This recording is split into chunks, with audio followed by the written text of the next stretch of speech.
안녕하십니까? 10월 15일 화요일 투데이 광명입니다. 먼저 오늘의 첫 번째 소식입니다. 국민체육센터에서 교통약자의 이동 지원을 위한 특장차 기증식이 있었습니다. 앞으로 이동이 쉽지 않은 교통약자들의 바깥 나들이가 한결 수월해질 것으로 보입니다. 16일 국민체육센터 1층 주차장에서 교통약자 이동지원센터 특장차 기증식이 있었습니다. 광명 희망나기 운동본부는 기아자동차 소아리 공장으로부터 광명시 교통약자들의 이동 편의를 위해 약 1억 원 상당의 지정 기부를 받았습니다. 이 기부금으로 휠체어 탑재가 가능한 슬로프형 차량과 전동의자를 장착한 특수 차량을 구입해 광명시 교통약자 이동지원센터 광명희망카에 전달했습니다.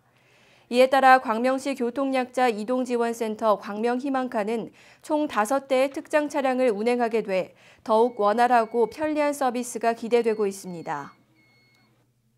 집안 대대로 물려온 물건들, 과연 얼마의 가치가 있을까요? KBS 1TV TV쇼 진품 명품이 광명시에 찾아와 출장 감정 녹화를 진행했습니다. 16일 광명시청 대회의실에서는 사전 신청자 59명과 현장 참여자 등 150여 명이 참석한 가운데 KBS 1TV TV쇼 진품 명품 출장 감정이 있었습니다. 개그맨 강성범 씨의 진행으로 함께한 이날 출장 감정은 고서와 도자기, 고서화, 민속품 등 광명 시민들의 의뢰품 100여 점을 대상으로 전문 감정위원들이 나와 무료로 진행됐습니다. 전문 감정위원들로는 고서화의 진동만 전문 감정위원, 고서의 김영복 전문 감정위원, 도자기의 이상문 전문 감정위원, 민속품에는 양희숙 전문 감정위원이 참석했습니다. 한편 이날 출장 감정에는 1800년대 초에 제작된 것으로 추정되는 동의보감 목각본 25권 전집이 1000만 원에 감정돼 눈길을 끌었습니다. 올해 초에 화성 지역에서 광견병이 발생해 애견 가족들의 걱정이 많았는데요.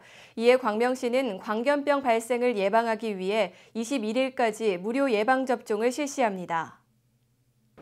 접종 대상은 임신 말기 개를 제외한 3개월 이상의 건강한 개로 소아동물병원과 굿모닝 동물병원, 행복한 동물병원 등 관내 14개 동물병원에서 접종합니다. 광견병은 감염된 개에게 물리거나 핥힌 상처를 통해 전염되는 인수 공통 전염병으로 치사율이 높습니다. 때문에 개를 기르는 가정에서는 예방접종을 꼭 받아야 합니다. 예방접종을 받지 않은 개는 가축 전염병 예방법에 따라 억류, 살처분 등 필요한 조치가 취해지고 개 주인에게는 500만 원 이하의 과태료가 부과됩니다. 자세한 사항은 시 생활위생과로 문의하시기 바랍니다. 흔히 가을은 독서의 계절이라고 하는데요.